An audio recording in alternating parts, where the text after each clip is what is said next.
Good morning, students. Welcome to the SGPS online classes. I hope you are all fit and healthy and taking good care of your health. So let's proceed. This is subject essays and chapter 3, the Indian desert. Now we are going to start the course of second term. Okay. So this is the first chapter of second term, the Indian desert. So let's begin. Indian desert. The Indian यानी भारतीय desert यानी रेगिस्तान भारतीय रेगिस्तान the state of Rajasthan lies in the south western part of the northern plains जो राजस्थान राज्य है वह नदर्न प्लेन्स के साउथ यानी नीचे की ओर वेस्टर्न यानी पश्चिमी हिस्से में स्थित है। The Aravalli hills divided into two parts जो अरावली पर्वतमाला है वो इसे दो भागों में किसे राजस्थान राज्य को दो भागों में विभाजित करती है। The western part is a big desert और इस जो राजस्थान का पश्चिमी हिस्सा है बहुत ही बड़ा रेगिस्तान है और land is covered with sand और यहाँ की जो लैंड है ज़मीन है भूमि है वो पूरी तरीके से रेत से कवर्ड है, चारों तरफ रेत ही रेत है। This area has hardly any vegetation and is called the Indian desert और थार डेजर्ट। इस एरिया में हार्डली यानी मुश्किल से ही कोई वेजिटेशन वनस्पति या पेड़ पाए जाते हैं और इसे हम इंडियन डेजर्ट या थार डेजर्ट के नाम से जानते हैं। आई am showing you the images of, देखिए ये है नदर्न प्लेन्स, इसके नीचे की ओर साउथ में और वेस्टर्न पार्ट में साउथ वेस्टर्न पार्ट में ये ग्रेट इंडियन डेजर्ट है। ओके एंड देखिए इसकी लोकेशन ये राजस्थान में, लुक एट दिस, ये राजस्थान में, हरियाणा पंजाब और नीचे गुजरात की ओर और यहाँ पर पाकिस्तान में पाकिस्तान बॉर्डर तक फैला हुआ है। तो दिस इज़ थार डेजर्ट। पढ़ते हैं, देखते हैं, let's proceed. The Thar desert, क्योंकि हमारे यहाँ बहुत बड़ा ग्रेट डेजर्ट है, ये देखिए आपको पिक में भी दिखाई देगा ग्रेट इंडियन डेजर्ट, इसका एक नाम थार डेजर्ट भी है, थार रेगिस्तान। द इंडियन डेजर्ट और the Thar desert extend from Aravalli hills to the border of Pakistan in the west. जो ये इंडियन डेजर्ट है जिसे थार डेजर्ट के नाम से भी जाना जाता है, ये एक्सटेंड है, विस्तृत है, अरावली पर्वतमाला से लेके पाकिस्तान के बॉर्डर तक वेस्ट में and from Rann of Kutch in the south west to the border of Haryana और नीचे रन के जो गुजरात में कच्छ के जो रन है वहाँ से लेके कच्छ के जो मैदान है वहाँ से लेके ऊपर हरियाणा के बॉर्डर तक फैला हुआ है। The Indian desert is partly sandy and partly rocky. जो रेगिस्तान है भारत का ये राजस्थान में जो स्थित है ये पार्टली आंशिक रूप से सैंडी रेतीला है और आंशिक रूप से रॉकी चट्टाने हैं। इन मेनी प्लेसेस कई सारे स्थानों पर देयर आर स्मॉल हिलॉक्स, छोटी छोटी पहाड़ियाँ जिन्हें हम टीले भी कह सकते हैं, हिलॉक्स ऑफ सैंड हैं, these are called sand dunes, इन्हें हम रेत के टीले कहते हैं, छोटी छोटी पहाड़ियाँ हैं। Dust storms are very common in desert. Dust storms यानी रेतीले तूफान जो है बहुत ही आम बात होती है डेजर्ट में, जिसे हम आंधी भी कहते हैं, ठीक है, जिसमें रेत उड़कर आती है साथ में। Strong winds can easily move the sand from one place to another and thus the sand dunes keep shifting all the time. और जो स्ट्रॉन्ग विंड्स है, जो बहुत तेज़ चलने वाली हवाएं हैं, वे आसानी से रेत को एक स्थान से दूसरे स्थान पर उड़ा ले जाती है और इस प्रकार से ये जो सैंड ड्यून्स है, रेत के टीले हैं, ये भी एक स्थान से दूसरे स्थान पर शिफ्टिंग अपने स्थान बदलते रहते हैं ऑल द टाइम, पूरे समय। देखिए हम शोविंग यू द, ये तो देखिए इमेज, इसमें ये हमारा राजस्थान है, ठीक है, और ये अरावली हिल्स जो है इसे टू पार्ट में डिवाइड कर रही है। ये जो है ईस्टर्न पार्ट है और ये है वेस्टर्न पार्ट है। ये जो वेस्टर्न पार्ट है राजस्थान का मैक्सिमम डेजर्ट से कवर्ड है। अरावली जो हिल्स है पूरा नॉर्थ लेके साउथ तक इसको डिवाइड करती है टू पार्ट्स में। One more picture, this is the desert. ये देखिए आपको रेत दिखाई दे रही होगी और रेत में ये जो सैंड ड्यून से छोटी छोटी हिलॉक्स हैं ये पूरे टाइम मूव ऑन होते रहते हैं। जब रेतीली तूफान चलते हैं तो रेत उड़ के एक स्थान से दूसरे स्थान पर पहुंच जाती है और टीला यहाँ से लेके यहाँ शिफ्ट हो जाता है और फिर यहाँ से यहाँ, और ऐसा ऑल द टाइम चलता रहता है। ओके, ये देखिए वन मोर इमेज जिसमें आपको एक टीला दिखाई दे रहा होगा। Okay, now climate and vegetation. Climate का मतलब होता है जलवायु, वेजिटेशन यानी वनस्पति।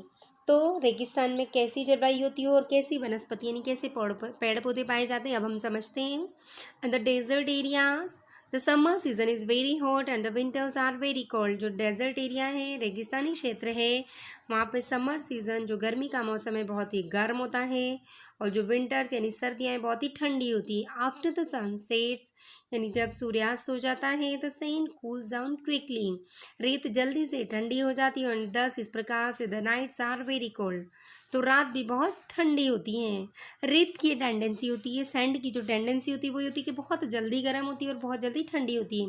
जो जब दिन में सूर्य का प्रकाश होता है तो बहुत जल्दी गर्म हो जाती है, और जब शाम को ठंड होती है, चंद्रमा की शीतल चांदनी में बहुत जल्दी ठंडी भी हो जाती है। तो रेगिस्तान में दिन बहुत गर्म होते हैं और रातें बहुत ठंडी, यानी days are very hot, nights are very cold. There is hardly any rainfall, बहुत ही मुश्किल से वहाँ पर रेनफॉल, बहुत कम बारिश होती है। There are no permanent rivers, वहाँ कोई स्थायी यानी साल भर बहने वाली नदी कोई नहीं है, but only some small streams, बस केवल कुछ छोटे मोटे जल स्रोत झरने हैं, विच आर यूजुअली ड्राई, जो भी अक्सर सामान्य रूप से सूखे ही रहते हैं। They start flowing only when it rains, वे केवल तब बहते हैं जब बारिश होती है। वेजिटेशन इज़ लिमिटेड ईयर, बहुत ही कम पेड़ पौधे वनस्पति यहाँ पाई जाती है। It is difficult to build roads and railways lines in a desert, और डेजर्ट में रोड और रेलवे लाइन बनाना भी बहुत मुश्किल होता है। ये देखिए कितनी कम नहीं के बराबर आपको वेजिटेशन दिखाई दे रही होगी, और यहाँ पर रोड और बनाना बहुत ही मुश्किल है। ठीक है, रोड और रेलवे लाइन बनाना बहुत ही मुश्किल है। अब है importance of camel. Importance of camel का मतलब है ऊँट का महत्व।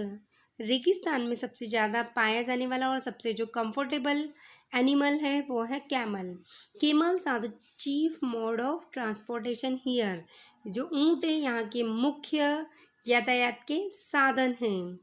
अ camel can live for days without food and water, जो केमल है वो बिना पानी और बिना भोजन के कई दिनों तक रह सकता है। It is thus very useful in a desert. Camel की हम्प में स्टोरिंग पावर होती है, तो एक बार में काफ़ी सारा फूड और ये वाटर कंज्यूम कर लेता है, और उससे कई दिनों तक ये यूज़ करता रहता है। तो इस तरह से कई दिनों तक रेगिस्तान में बिना भोजन और पानी के रह सकता है। It is very very useful in a desert because there is always a shortage of water. और इसके पैरों में जो पैडेड फीट होते हैं, इसके गद्दीदार पैर होते हैं, जिससे ये रेत में आसानी से चल सकता है, और इस प्रकार से ये बहुत ही उपयोगी है रेगिस्तान के लिए, क्योंकि यहाँ पर शॉर्टेज हमेशा ही पानी की कमी होती है। नेक्स्ट ये देखिए, आई am showing you the images of ये रेगिस्तान, और ये देखिए कैमल आप देख सकते हैं, ये जो इसकी हम्प है, one more pic I am showing you, yes, ये जो इसकी हम्प है इसमें ये इसे स्टोर कर लेता है फूड को। Okay, now next topic, oasis. Oasis का मतलब होता है मरु उद्यान, रेगिस्तान में बाग। At a few places, the underground water comes up to the surface and forms big pools. रेगिस्तान में वैसे तो पानी बिल्कुल भी नहीं होता है, नहीं के बराबर होता है, लेकिन कुछ स्थानों पर जो अंडरग्राउंड वाटर है, भूमिगत पानी है, वो कभी कभी सरफेस पर, सतह पर आ जाता है और बड़े से तालाब का रूप ले लेता है। इस पिक में देखिए तालाब को रूप ले लेता है। सच पूल्स यानी तालाब, such a place is called an oasis, और इस प्रकार का जो प्लेस है वो ओएसिस कहलाता है। Some trees like date palms, कीकर, बबूल and grass grow near oasis, और कुछ विशेष पेड़ जैसे डेट पाम्स यानी खजूर का पेड़ जो कि रेगिस्तान में सबसे ज़्यादा पाया जाता है, कीकर जिसे हम अकेशिया भी कहते हैं, बबूल जिसकी झाड़ियाँ बहुत ही औषधीय गुणों से पूर्ण होती हैं, एंड ग्रास ग्रो नियर, और विभिन्न प्रकार की जो ग्रास है, घास है, वो ओएसिस के नज़दीक उग जाती है। Some villages, small villages also develop around an oasis, और ओएसिस के आसपास छोटे छोटे गांव भी विकसित हो जाती है। हम showing with more pictures of, देखिए ये हैं ओएसिस, देखिए भूमिगत पानी आ गया है, और छोटे छोटे आपको पेड़ और झाड़ियाँ, बहुत ऊपर से ली गई पिक है। वन मोर इमेज, देखिए ये बिल्कुल गांव जैसा यहाँ पर बस जाता है, काफ़ी सारे पेड़ पौधे होते हैं। ओके, ये वन मोर पिक, और ये देखिए रेगिस्तान में पाए जाने वाले, ये है कीकर का पेड़, बबूल का पेड़, this is the bed date palm, देखिए इस पर खजूर लगे हुए हैं। One more date palm tree you can see, ये देखिए विभिन्न प्रकार के कैक्टस, और ये है कीकर का पेड़। तो इस तरीके से रेगिस्तान में बहुत ही लो वेजिटेशन, बहुत कम वनस्पति पाई जाती है। Now next is soil. Soil का मतलब होता है मिट्टी। The soil in the desert is quite fertile. रेगिस्तान की मिट्टी वास्तव में काफ़ी उपजाऊ होती है, but it is difficult to grow crops. लेकिन यहाँ पर फसल उगाना बहुत मुश्किल होता है, बिकॉज देयर इज़ लिटिल और नो वाटर, क्योंकि यहाँ पर बहुत ही कम नहीं के बराबर पानी होता है, और फसलों को पेड़ों को ग्रो करने के लिए पानी अत्यंत आवश्यक है। The situation is now changing, लेकिन अब ये जो स्थिति है चेंज होती जा रही है। The government is making the serious efforts to improve the life of the people in desert areas. लेकिन जो हमारी सरकार है वो विभिन्न प्रकार के गंभीर प्रयास कर रही है ताकि रेगिस्तान में रहने वाले लोगों के जीवन को सुधारा जा सके, इम्प्रूव यानी सुधारा जा सके। Water has been brought to the desert from the Sutlej river through the Indira Gandhi canal. देखिए यहाँ पे हम अब पानी को सतलुज नदी से इंदिरा गांधी कैनाल यानी नहर के द्वारा रेगिस्तान तक लाया जा रहा है। और ये जो है this is the one of the longest canal in the world. Indira Gandhi जो कैनाल है, नहर है, ये संसार की सबसे बड़ी कैनाल है। The water from this canal is use for irrigation. और इस कैनाल के, इस नहर के पानी को इरीगेशन यानी सिंचाई के लिए यूज़ किया जाता है। A big farm has already been developed at Suratgarh in Rajasthan. Rajasthan के सूरतगढ़ में एक बहुत ही बड़ा फॉर्म विकसित किया जा चुका है पहले ही। The blooming of the desert has begun. Blooming का मतलब होता है फलना फूलना, विकसित होना। और रेगिस्तान यानी अब रेगिस्तान का विकास, फलना फूलना, बिगन यानी शुरू हो चुका है। ओके, ये देखिए आई am showing you the picture of Indira Gandhi canal. ये देखिए पूरा रेगिस्तान एरिया दिख रहा है आसपास, और ये नहर है। नहर रिवर से थोड़ी सक्रिय होती है। देखिए you can C Indira Gandhi canal in Rajasthan हो रही है। देखिए सतलुज नदी से पानी को रेगिस्तान तक लेके आती है। Now our last topic, shortage of water, पानी की कमी। Deserts are generally form because of the shortage of water in a place. जब किसी भी स्थान पर पानी की कमी हो जाती है तो वो रेगिस्तान में बदल जाते हैं। But man is also responsible for creating deserts. लेकिन वास्तव में जो मनुष्य हैं वो भी रेगिस्तान बनाने के लिए जिम्मेदार है।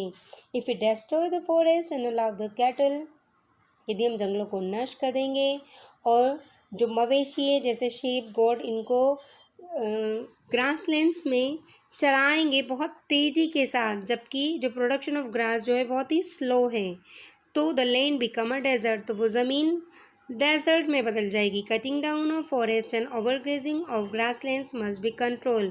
तो इसलिए लिए जो कटिंग डाउन ऑफ फॉरेस्ट यानी जंगलों का काटा जाना, और ग्रासलैंड जो घास के मैदान है वहाँ पर ओवरग्रेजिंग, उनको बहुत अधिक चराने को कंट्रोल किया जाना चाहिए, नियंत्रित किया जाना चाहिए। We can do it by planting more trees and shrubs and keeping the land covered with grass. और हम ऐसा कैसे कर सकते हैं? प्लांटिंग मोर ट्रीज, बहुत ज़्यादा पेड़ लगाकर, श्रब्स झाड़ियाँ, छोटे पेड़ पौधे लगा के, and keeping the land covered with grass, और पूरी ज़मीन को ग्रास से कवर्ड करके हम ऐसा कर सकते हैं। We can grow different type of crops by using the limited water resources properly. हम बहुत ही सीमित जल संसाधनों का सही तरीके से प्रयोग करके भी इस क्रॉप्स को उगा सकते हैं, अलग अलग फसलों को। This will help in improving the life of the people in desert areas. और इस वजह से जो रेगिस्तान में रहने वाले लोग हैं उनके जीवन को हम इम्प्रूव कर सकते हैं, सुधार कर सकते हैं, अच्छा कर सकते हैं। चैप्टर कंप्लीट हो गया है। एक बार हम रीकेप भी देख लेते हैं जल्दी जल्दी। The Thar desert is the state of Rajasthan. Thar desert जो है is in the state of Rajasthan राज्य में स्थित है। It extends from the Aravalli hills in the east to border of Pakistan in the west. और ये राजस्थान में अरावली हिल्स के ईस्ट से लेकर पाकिस्तान के बॉर्डर तक वेस्ट में फैला हुआ है। And form Rann of Kutch in the south west to the border of Haryana. और साउथ में रन ऑफ कच्छ, गुजरात में कच्छ के मैदानों से लेके ऊपर हरियाणा के बॉर्डर तक फैला हुआ है। Small hillocks and sand are called sand dunes. छोटी छोटी पहाड़ियाँ जो रेगिस्तान में होती हैं हम सैंड ड्यून्स कहते हैं। रेत से बनी होती है। Sand dunes keep shifting as strong wind smooth the sand. और ये सैंड ड्यून्स, रेत के टीले, पूरे समय अपना स्थान बदलते रहते हैं क्योंकि जो बहुत तेज हवा है वो रेत को उड़ा ले जाती है। Summers are very hot and the winters are very cold in Thar desert. जो हमारा थार रेगिस्तान है यहाँ पर गर्मी बहुत ज़्यादा गर्म और सर्दियाँ बहुत ज़्यादा ठंडी होती है। एट फ्यू प्लेसेस, कुछ स्थानों पर The underground water comes up to the surface and form big pools. कुछ कुछ स्थानों पर जो ज़मीन का पानी ऊपर आ जाता है और बड़े से तालाब बनाता है और ऐसा such places called an oasis, ऐसे स्थान मर उद्यान कहलाते हैं. Cutting down of forest and overgrazing of grassland must be control to check the spread of desserts.